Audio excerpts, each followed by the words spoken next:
Okay, we're going to use a lot of concepts: spiritual, physics, metaphysics, the Bible, teachers of love, like all of that kind of rolled into one to understand how we can learn to focus on something and get it. And so, really, what it comes from is our lack and our ability to recognize the inner and the outer equation that's hindering us from having the life that we imagine for ourselves. Or if we've lost that dream that we used to imagine, that needs to get reignited so we can start living again. So, if you want to learn in a few simple shifts of your mind how to start to focus and have real results in your life, let's get to it. Okay, so welcome back to Zen Penguin. And on this channel, we talk about things in logical, practical ways that we can actually apply to our lives to start to recognize real change.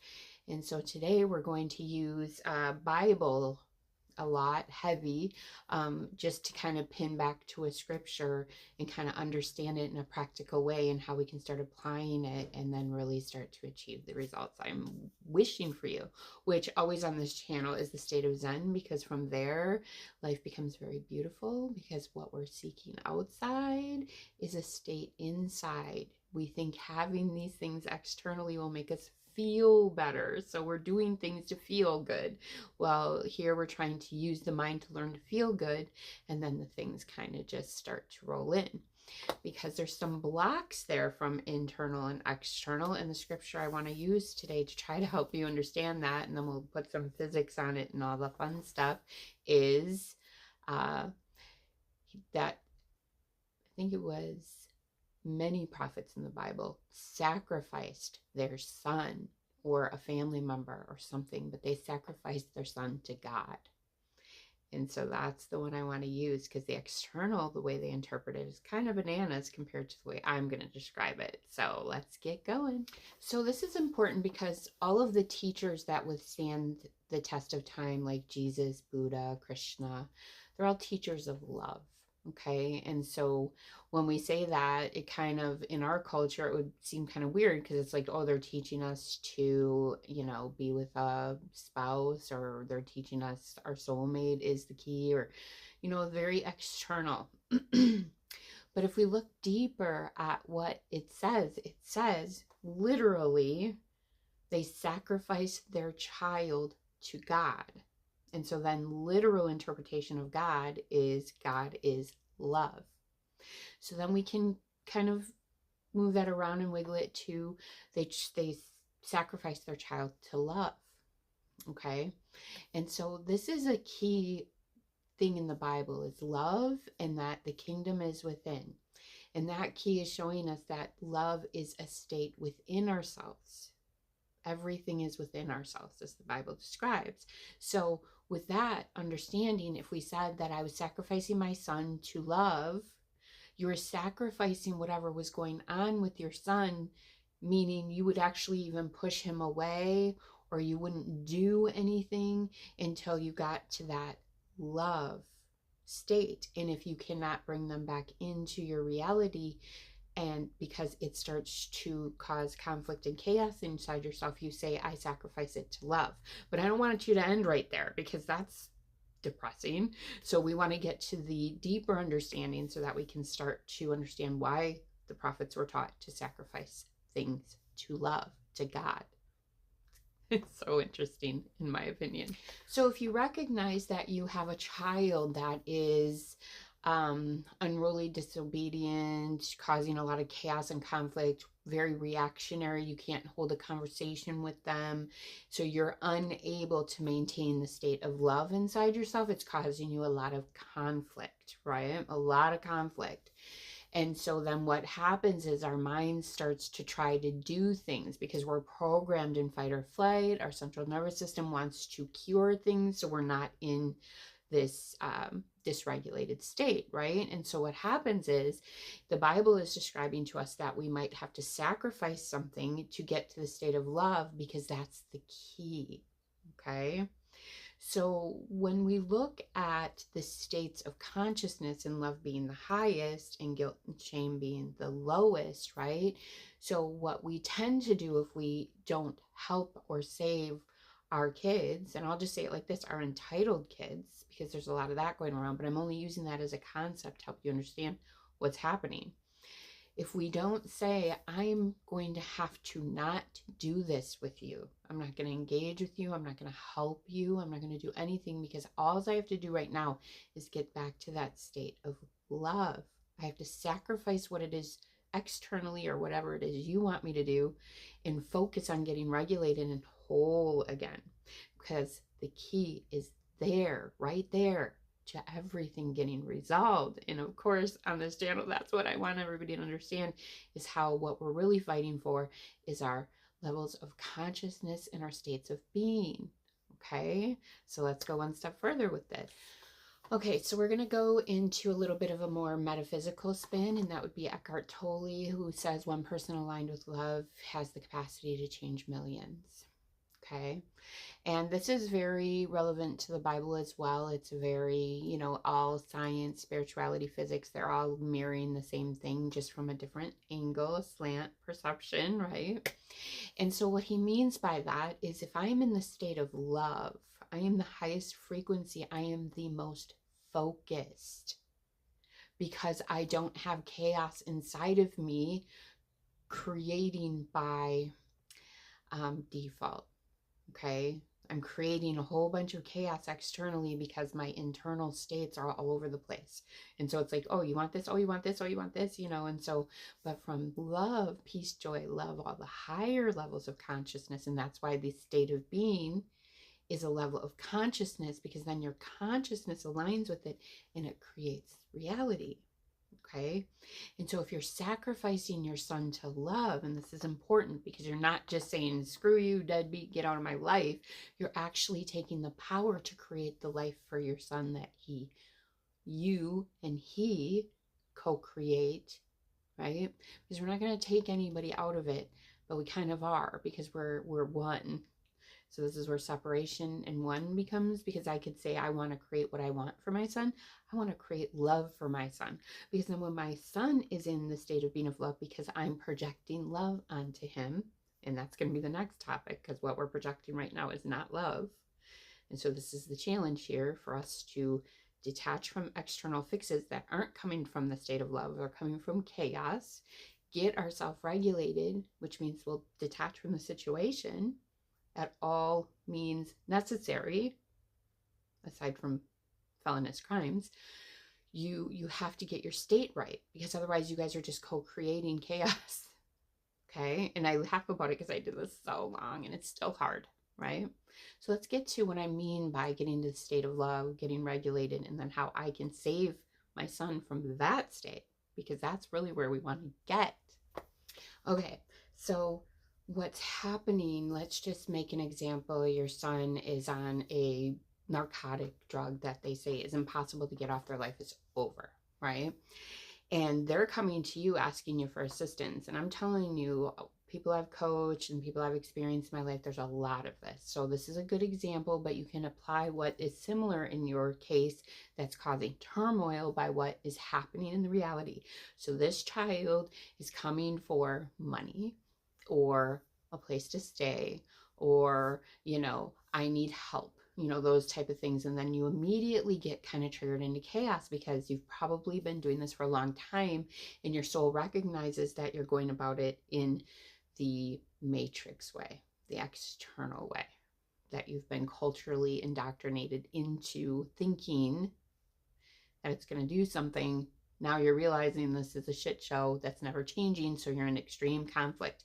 So that's how extreme conflict is very important in awakening, because that's the rock bottom in which you rebuild your states of being, which Capricorn 4th house, if you're out there, that's it. That's the deepest level of doing this. But all water signs kind of do this with earth in them.